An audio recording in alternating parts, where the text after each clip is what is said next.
আমি যেদিন আর্মিতে জয়েন করলাম সেদিন আমাকে কড়া কিছু ইনস্ট্রাকশন দেওয়া হলো, কিছু কটু কথা শুনতে হয়েছিল আমার ফিটনেস নিয়ে।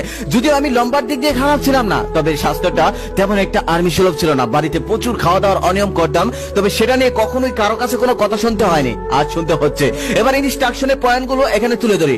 নাম্বার 1, নিজের মোবাইল ফোন জমা রাখতে হবে। 3 মাস ট্রেনিং, এর মধ্যে একটা বারও মোবাইল ফোন চাওয়া যাবে না। নাম্বার 2, অফিসার যা বলে তাই শুনতে হবে। যদি অফিসার বলে পাহাড়ের উপরে উঠে যাও আর সেখান থেকে লাফ দিয়ে পড়ে মরে যাও, তাই করতে হবে, কোনো কথা বলা যাবে না। নাম্বার 3, বাড়িতে বারবার ফোন করার জন্য রিকোয়েস্ট করা যাবে না।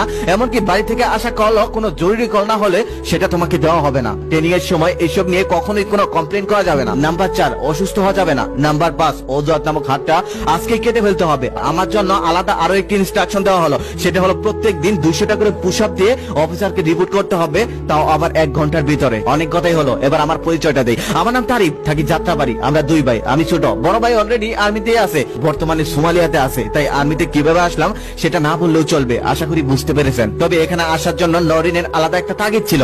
নরিনকে সেটা নিয়ে পরে কথা বলি, আগে কাজের কথায় আসি। কথা ছিল প্রত্যেকদিন 200 টাকা করে পুশ আপ দিতে হবে। তবে আজকে প্রথম দিন আমি 30টা দিয়ে উপকাত আর নড়তে পারছিলাম না। কথা ছিল 200টা পুশ আপ দিলে আজকে দুপুরে খেতে পারবো। 200টা পুশ আপ দিতেও পারলাম না, সেদিন আর দুপুরে খেতেও পারলাম না। অবশ্য রাতে খাবার পেয়েছিলাম, তারপরের দিন আবার পুশ আপ। তবে আজকে 10টা দিয়েই আমি কুপকাত, শরীর নিয়ে নড়তে পারছিলাম না, মনে হচ্ছিল হাত ভেঙে যাচ্ছে। অফিসার আজ